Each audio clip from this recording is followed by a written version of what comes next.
I always love seeing people taller than me because it's rare. So I think it's awesome. I just like looking people in the eye. Yeah, exactly. Glenn knows when someone's going bald before they know it. Really, yeah. Am I okay, Glenn? You're okay. Okay, good. You're okay. Yeah, good. John's getting a little dangerous though. Oh. Don't tell him It's that. my nose, not my hair.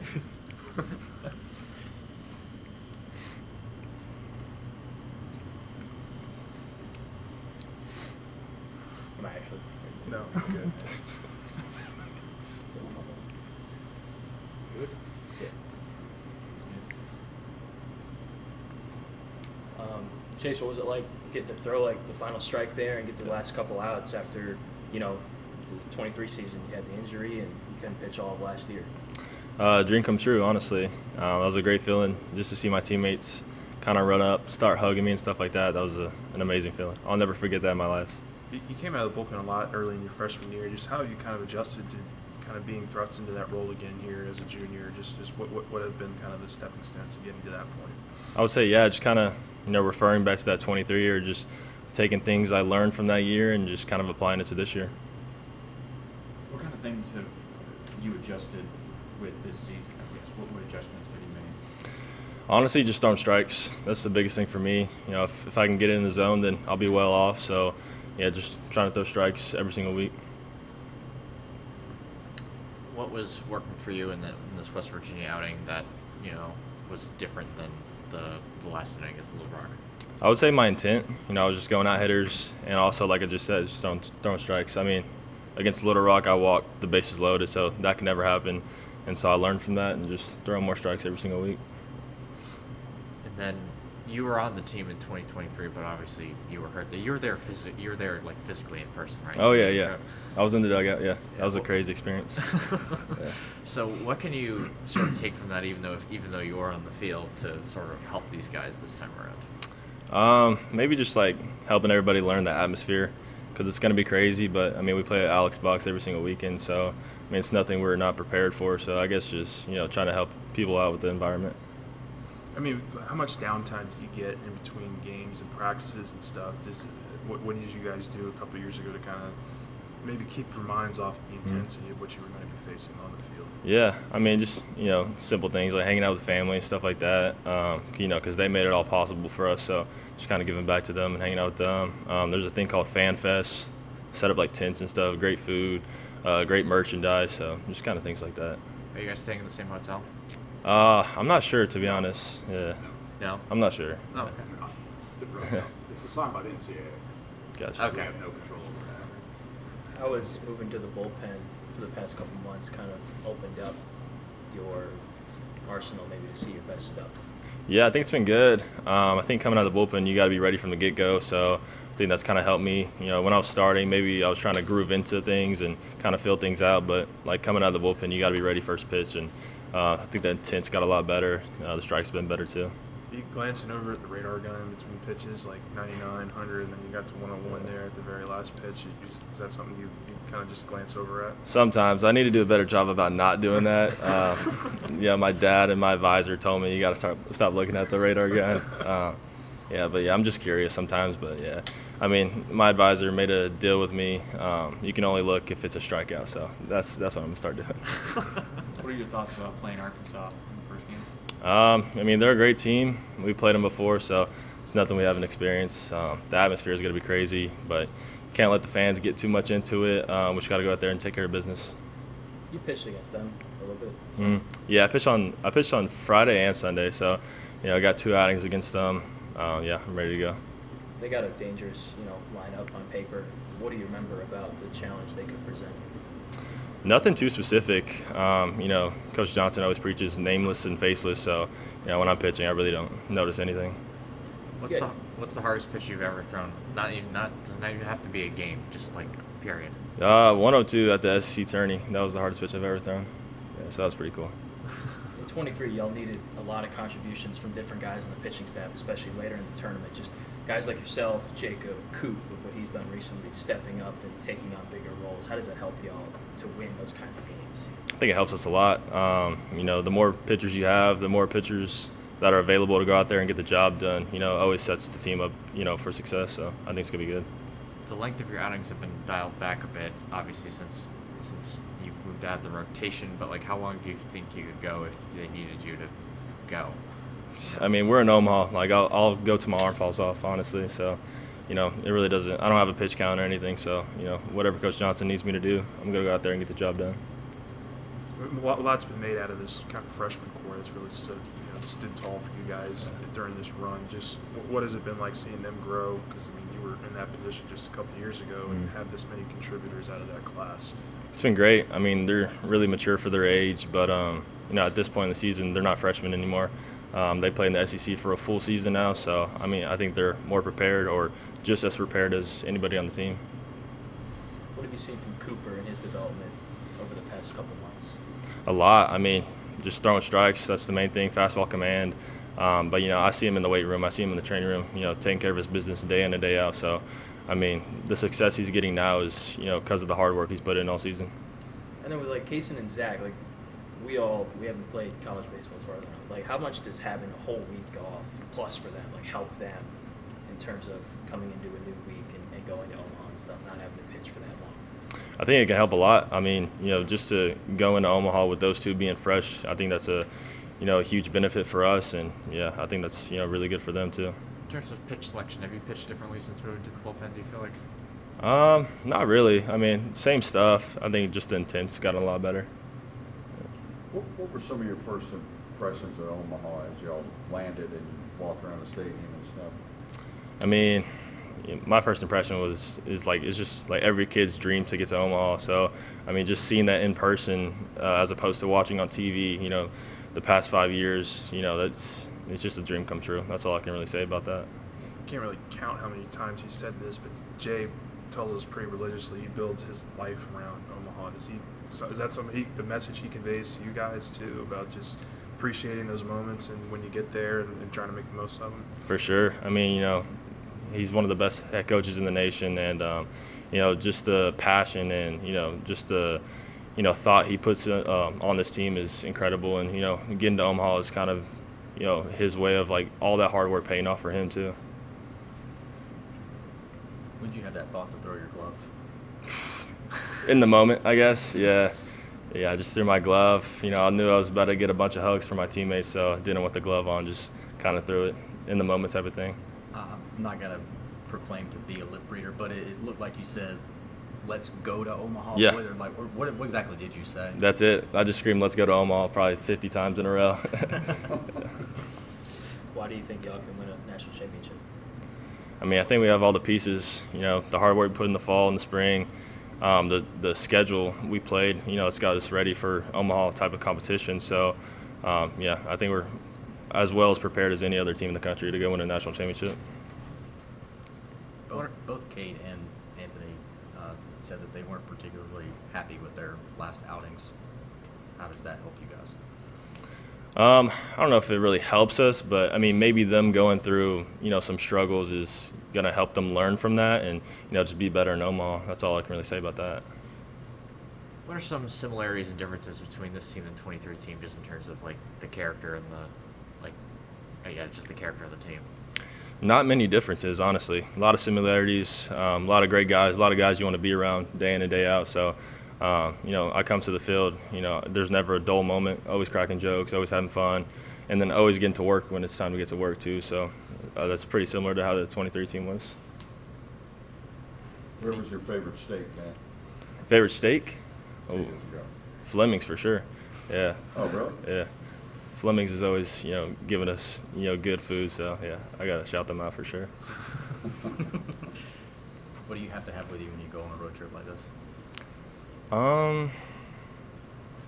Just the basic stuff, phone charger, AirPods, stuff like that. Comfortable clothes to chill in. So, nothing out of the ordinary. Have any of the guys who haven't gone to Omaha, have they asked you what's it like? Oh, for sure, yeah. Me, JP, Bear, we're all getting a bunch of questions, so it's been good, though. Just, trying to help them get prepared for what's about to come. What's the most common question?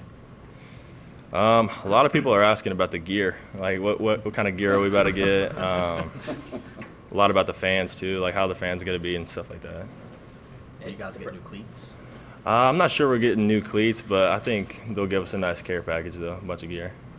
Bracket's kind of interesting too. You got some, new names on there. It looks like. For sure. notice Yeah, I was looking at it. No new teams or no team that was there last year is going to be there this year, so I'm excited for that. For there to be crowned a new national championship this year. All good? Thanks, Jake. All right, thanks, guys. Thanks, Thanks, Chase. Chase. Yeah, it was a lot. It's a big dude.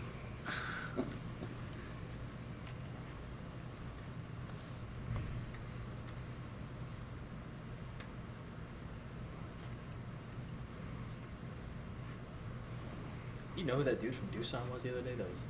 That's my cousin. Oh, it is. Okay. Yeah, I was like, that's my who second knows? cousin. Yeah, Yeah, got it. he's awesome. He's a good time. All that restaurant stuff is legit. Yeah, that's all real. Food's actually really good. But y'all are from Sulphur. Your family. Yeah, my family's from Sulphur. He's from Doosan. Gotcha. Like Star Wars? I do. I'm a big Star Wars fan. Yeah, I just noticed. Yeah, I got it on well, we were in Hoover, and I went to the Journey store there, and I got a pair of Crocs. And they had the little giblets, or whatever you call them. And I just got the Star Wars pack one. What you want Crocs for? I'm a Croc guy. I don't really like wearing socks that often, and so Crocs are nice for me. Did you forget your pair at home or something, or you needed a new pair? I just wanted a new pair. Well, they caught my eye when I was walking through the mall, and we were bored, and we had per diem money. So, bought a pair of Crocs. That's your craziest per diem purchase thus far? Now, I know me and a lot of other guys, we buy stubs on MLB The Show, like in-game currency. And we spend a lot of per diem on that. It gets rowdy. Like you'll see in our hotel rooms, we're like playing against each other, yelling. It's a good time. Who's the best?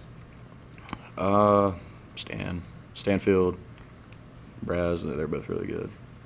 Not me. So someone has to bring their game console? Like, is that how that works? Yeah, I mean, most of us actually bring our own. So, like, I know my roommates, Kater and Beatty, and, like, we'll both be playing. Like, we play together. It's fun. You don't have, like, tournaments in the hotel? Is that how you do it? Yeah, I mean, we do. I mean, a lot of times it's just, like, you play with your roommate, kind of. Because, I mean, it's easier to just talk to them right there. I mean, we get active. We do a lot of stuff. Play with the colleges? We don't. It's easier to just play online with, like, the team that you build or whatever.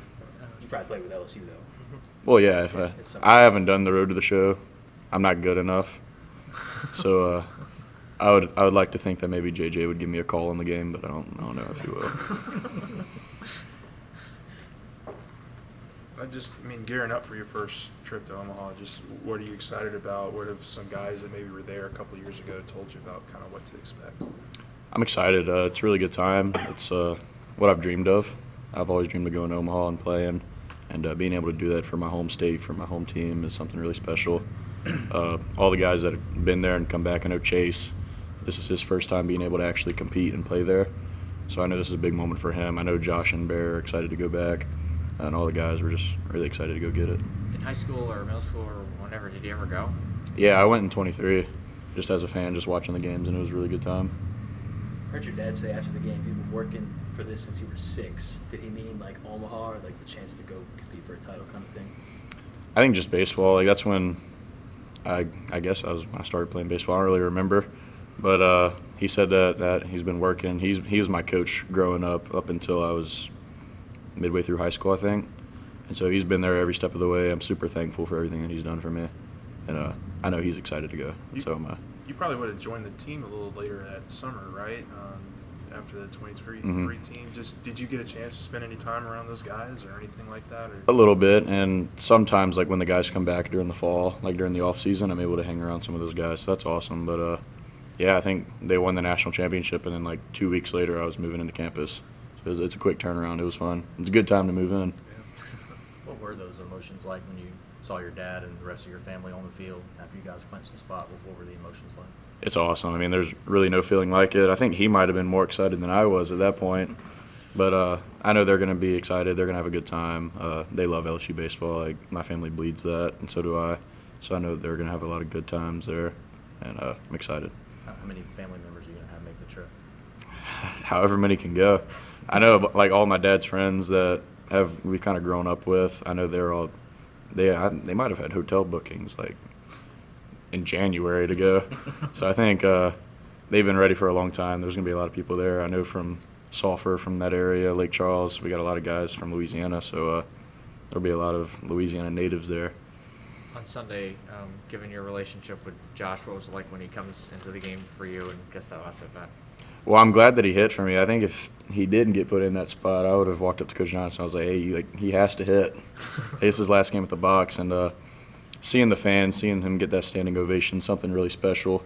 I don't know if I've ever seen someone have a 3-pitch strikeout and then get cheered for. But happy for him. I mean, that's a testament. That dude bleeds purple and gold. He's been here for 4 years. He's a true leader, a true teammate, and one of the best guys that I know. So you've seen what it looks like when LSU wins the national championship in Omaha, from an outside perspective. I guess, have you ever kind of envisioned being a part of that since seeing it from that perspective, getting to experience it as a player? Yeah, absolutely. That's the whole reason that I came here, because I know what this program is capable of. I know what this coaching staff's capable of. And the guys around me, I'm so excited that when I made the decision to come here, I didn't know exactly who would be on the team with me. I knew that I was going to be chasing my own individual goal of playing for Omaha. But being around these guys, it really makes it a lot different because now I'm not only playing for my own dream to go to Omaha, I'm playing for the guys around me, so it's really nice. Chase was saying one of the more common questions was the gear you guys are going to get when you get to Omaha. What do you sort of want in terms of that? I don't care. Just give me something. I'll wear pretty much whatever they give us. So I'm not really picky about that type of stuff. What do you make of just how the NCAA tournament is broken out so far? I mean, you've got a lot of teams that are going to be making their first ever trip there. Yeah, I mean, it's interesting. That's the game of baseball. Like, anything can happen at any given moment. That's kind of something that we talk about a lot, so we're just going to try to be as prepared as we can. The only team I think that we've played that's in Omaha is Arkansas, right? I think so. Yeah, I think so. And so we're going to be ready to go out there. I mean, we got them game one, so we're going to take it one pitch at a time, and then we'll be prepared. What's your reaction when you see these lineup changes the coach has been doing recently where it's like everybody's in a different spot than they've been in the whole year? I mean, it's just owning your role. I think that's why we're so good is because we have so much depth. We have a lot of guys that can do a lot of things. And I don't really think the lineup matters. Everyone knows what their job is when that time comes. And so that's why we were really successful. I mean, we had 2 crazily different lineups in Game 1 and Game 2 of the Supers, and nothing changed. It's just execution. It's special, though, isn't it, to have a lineup that can be that versatile and still produce? It's a bunch of team guys. It's just guys willing to go up there and do their job and pass the stick. I mean, no one really cares where they're hitting. No one cares if they're hitting, if they're not hitting, if they're playing, if they're not playing. It's just a lot of guys that have one common goal, and that's what's showing right now. What stuck out from the Arkansas series, from your perspective, those 3 games here? I think that Game 2 was, at that time, the best game that we've played as a collective, as a team. I think now you can add in some of the postseason games. Like, I think we played one of our best games of the year against DBU. And even in the Supers, we played 2 really good games, I think. But Arkansas is a really competitive team, so are we. And I think that we'll be able to go out there and get them. I mean, we played them 3 times so far, so we have a good idea of what they bring to the table. But, I mean, they're also going to know what we're bringing to the table, so it's just going to come down to execution and competing. Coach has talked about showing you guys the lineup much earlier in the day. Does that help you guys at all, the fact that you got hours to know I'm hitting here, doing this, just sort of to settle into a new spot? Yeah, a little bit. It helps you with the visualization. Like, before the game, we do a lot of breathing and visualization stuff, so kind of like when you're on the field, it doesn't feel like it's the first time you've been there. Like, it feels like you've already played it through your head a couple times. So, like, if you're in a certain spot, maybe I'm in the 5-hole in the first inning, there's a good chance that I come up with guys in scoring position. So it's just putting yourself in that mindset. But, I mean, at the end of the day, I could throw the lineup up 5 minutes before the game, and all of our guys would be ready to go out there and compete. Do you guys have does the team have a group chat? Mm-hmm. Yeah. The reason I ask is there's been a lot of times where Jay's talked about getting a lot of late night texts from Derek. Does Derek ever text the group chat late at night? Derek's a strange dude. He does things a little bit differently. I love him to death, but it's just like random stuff with him. Like, you never know what you're gonna get, and it's funny. I love the kid. He's one of my best friends in the world. But yeah, I mean, it's just random. Like literally, you can pop up because on Snapchat, that's what we use mainly on our team, and it says when someone's typing. And so, like, you could be laying in bed at 11:30 and you see Derek Curiel is typing, and you're like, oh, I don't know where this one's gonna go. What's the craziest one you got late at night? Or I don't know. A lot of times he's just sending TikTok links. like a majority of the stuff that gets sent in the group chat from Derek is TikTok links. Just random Is videos. is Yeah. it baseball related or? Sometimes. I mean, like literally, like you have no idea what you're getting. It's kind of rare for like a freshman to have like that much confidence to like put himself out there that much, you know, amongst the team. I guess it comes with hitting 350. Yeah. But I mean, he's been like that since he got here. He's always carried himself like he was a veteran, and it definitely shows with his play. Have you kind of like developed that side more between year 1 and year 2, just maybe more comfortability and stuff, and let your personality out and things like that? Yeah, a little bit. Like I was nervous last year. I know I went on the Mic'd Up podcast again this year, and I went on it my freshman year in the fall, and I was like so nervous. Like I didn't know how to talk. I was like, everything I say, they're gonna judge me, and everything's gonna get taken out of context. But now I'm just kind of like, I'll just talk. How much does the staff sort of help cultivate that culture of like you can come in, express yourself, just be yourself? Yeah, they're awesome. I mean, they're the best coaching staff in the country, and I wouldn't trade any of those guys for anyone. I mean, they know that there's a switch that you can flip. Like today, we were hitting in the cages with Chief and Coach Simpson, and it's just like amazing vibes. Like we're hanging out, we're having a good time, but we're also getting way better. And I think you can see that in our play. Like everyone's out there smiling their face for 9 innings, and it's awesome. Any news stories from the student section from last weekend? Not that I can think of. No, I mean they're awesome. They're loud. They're rowdy. And it's nice having them behind me instead of any other people. I think we tried to ask someone this earlier in the season. Do you know how the thumbs up thing started, or what's the story behind that? I don't know. I think I've been asked a couple of times, and I've given different answers just because I really don't know how it started. It's just a thing, and it's going now. We're not going to change it.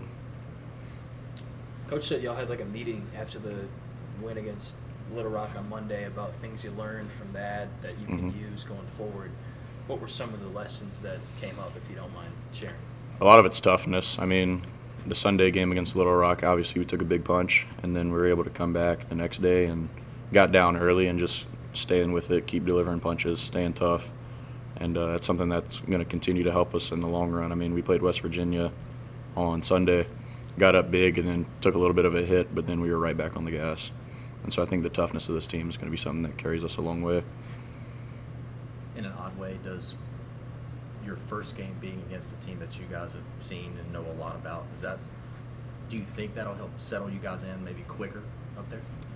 I don't know. I mean, it's all going to come down to the competition, to competing, to executing. And I think the opponent is kind of nameless and faceless. So we're just really going out there playing our brand of baseball. And I think when we're at our best, as we've seen, we're kind of untouchable, as Chris Stanfield likes to say. DC and Milan kind of ended the season on a down slope, but really picked it up in postseason so far. How do they kind of open up this lineup to its fullest capability when they're playing well? Yeah, I mean, when those two guys are playing at their best, that's when we're at our best 100%. Derek, the leadoff guy, probably 95% of the games. So when he's on base early, it gives us a lot of chances to do stuff like executing. Like when he led off the game with a double, we were a fly out and a ground out away from a run and getting on the board first. And so when he's at his best, we're really good.